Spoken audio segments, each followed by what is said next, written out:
with you as the day wears on. We get more reaction. Nile Gardiner's with me, the director of the Heritage Foundation. It's at Margaret Thatcher Centre for Freedom. Nile's in Washington. Okay, Mrs. Thatcher would have approved of this. No.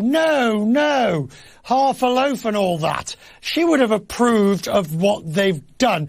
But would she have approved of the of this business of arbitration and potentially of some sort of tariffs? Well, thank you for having me on the show today, Richard. And certainly this is a hugely significant day for Great Britain. I think it's also a very good day for the United Kingdom as it approaches a full Brexit on December 31st. And Margaret Thatcher was actually the first British politician to urge the British people to think about leaving the European Union. That was actually back in 2002 in her final book, Statecraft, where she envisioned a future Britain outside of the EU. And I think that Margaret Thatcher would have greatly celebrated Brexit, and she would have greatly celebrated the fact that the UK is finally fully exiting the EU.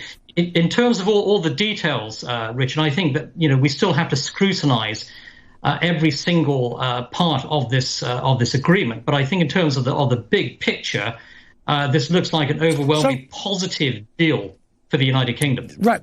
So the Biden administration, Joe Biden made it clear he was having no truck with anything that would have altered the Irish protocol, specifically as it relates to the Good Friday Agreement. Now, that's obviously been put on the back burner. Now, do you think the fact the UK and the EU have reached their agreement makes it easier, if not more probable, that a deal can be done relatively quickly with the United States?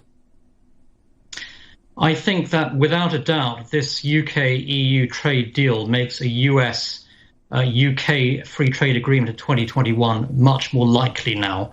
And I think that this certainly paves the way in terms of Boris Johnson working with a Biden presidency to get a deal done, because I think that Joe Biden had, who is of course a Euro federalist, he's a big supporter of the European Union.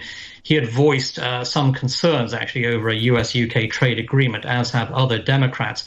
I think that there will be now a great deal of pressure upon a Biden presidency to do a trade deal with the United Kingdom. They can't use the excuse of a potential no-deal Brexit, for example, to derail a trade agreement with the United Kingdom. And already you've had several successful rounds of negotiations between London and Washington with regard to a trade deal.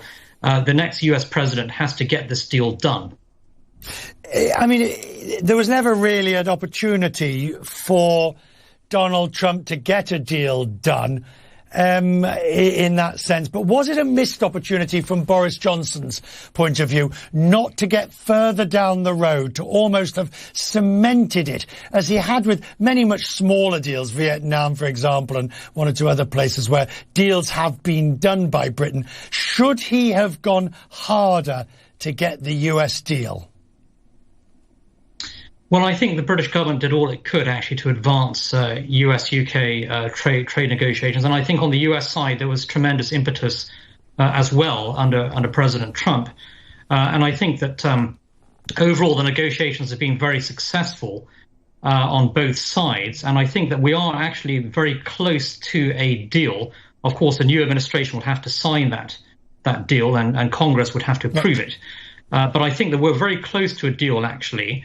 And there needs to be, I think, some real strong US leadership in order to ensure the deal is completed. It's vitally important that the next US president commits to a trade agreement with the United Kingdom, which would be a huge force generator for economic freedom, prosperity, for jobs on both sides of the Atlantic. And Joe Biden, I think, needs to drop the earlier resistance he had to a trade deal with the United Kingdom. And we need to see a new US president fully committed to implementing a trade deal with the UK. It's going to generate a lot of jobs for American workers. So this will be a win-win for both sides of the Atlantic. We're very close to that deal being fulfilled. And this is a deal that is fundamentally in both the US and British national interest. Good to talk to you, sir. I appreciate it. Have a good Christmas. Thank you for taking time.